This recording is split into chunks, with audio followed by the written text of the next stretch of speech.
KSR9 news కి స్వాగతం. నా మీద మా పార్టీ మీద ఉన్న కోపం మా నేతల మీద తీర్చుకుంటున్నారు. మొత్తం బతుకమ్మ చీరలు ఆర్డర్లు బంద్ చేశారు. బతుకమ్మ చీరలో కుంభకోణం జరిగిందని మాట్లాడుతున్నారు. నేను అసెంబ్లీ సాక్షిగా చెప్పిన ఏ ఎంక్వైరీ చేసుకోండి అని కేటీఆర్ ఫార్మసిటీ కడుతున్నారా లేదా అనేది రేపు కోర్టులో ప్రభుత్వం స్పష్టంగా చెప్పాలి. ఫార్మసిటీ కోసం ఆనాడు సేకరించిన 14,000 ఎకరాలు కండిషనల్ ల్యాండ్ అక్విజిషన్ కింద తీసుకున్నాము. అంటే ఫార్మసిటీ కోసమే మేము తీసుకుంటున్నామని ఆనాడు భూసేకరణ చట్టాన్ని జీవోలో పేర్కొంటూ ఫార్మసిటీ కోసం తీసుకున్నాం. ఇవాళ ఆ భూములను రియల్ ఎస్టేట్ దందా కోసం ఫ్యూచర్ సిటీ అనే డ్రామాల కోసం మళ్లించి దాంట్లో నుండి 1,000 కోట్లు నొక్కేయాలనేదే ప్రభుత్వం ఆలోచన. ఇది రియల్ ఎస్టేట్ స్కామ్ అన్నారు కేటీఆర్.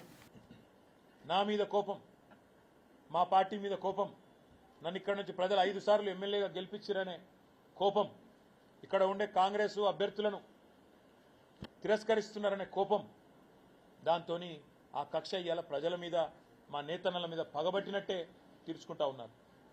మొత్తం బతుకమ్మ చీరల ఆర్డర్లు బంద్ చేసిండ్రు, డైలాగులు కొట్టిరు. కాకపోతే బతుకమ్మ చీరలు ఏదో కుంభకోణం అయింది, లంబకోణం అయింది, ఏమో అయిపోయింది, దాన్ని పరిశోధిస్తామన్నారు.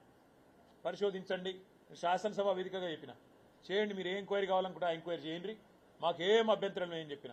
ఏదో సూరత్కి వెళ్ళి తెస్తుండ్రు అని ముఖ్యమంత్రి ఏదో సన్నాయి నొక్కులు నొక్కబోతే కూడా అసెంబ్లీలో చెప్పిన. నేను సూరత్కి వెళ్ళి మొదటి సంవత్సరం ఆర్డర్ లేట్ అయితే కొంత తెచ్చినాము, ఆ రోజున్న డైరెక్టరే ఈరోజు మీ సెక్రటరీ చెక్ చేసుకో అని చెప్పిన.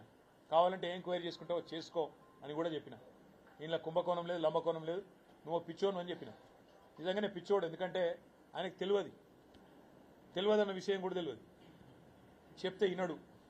అయ్యా నేత కార్మికులు మళ్ళా చచ్చిపోతున్నారు, ఇప్పటికి రాష్ట్రంలో 22 మంది చచ్చిపోతున్నారని చెప్పి లిస్ట్ ఇచ్చిన అసెంబ్లీలో. ఇంతమంది చచ్చిపోయినరు, సాయం చేయి మనసు ఉంటాయని చెప్పిన. ఇంతవరకు స్పందన లేదు. రేపు కోర్టులో ప్రభుత్వం స్పష్టంగా చెప్పాలి, లక్షలాది మందికి ఉపాధి కల్పించే ఫార్మాసిటీ కడుతుండ్రా లేదా. రెండో మాట కూడా నేను అడుగుతా ఉన్నా, కోర్టు కూడా నోటీస్ చేయాలని చెప్పి కూడా నేను విజ్ఞప్తి చేస్తా ఉన్నా న్యాయమూర్తులకు. ఫార్మాసిటీ ఆనాడు 14,000 ఎకరాలు 7 ఏళ్లు కష్టపడి మేము రైతులను మెప్పించి నానా తంటాలు పడి సేకరించిన 14,000 ఎకరాల్లో 64,000 కోట్ల పెట్టుబడులు రావాలని, లక్షలాది మందికి ఉద్యోగ ఉపాధి అవకాశాలు రావాలనే ఒక ఆకాంక్షతోని మేము ఆనాడు ఫార్మాసిటీని ప్రతిపాదించినాం. ఇవాళ నేను న్యాయమూర్తులను కూడా కోరుతా ఉన్నా, దయచేసి మీరు గమనించాలని చెప్పి కూడా వేడుకుంటా ఉన్నా.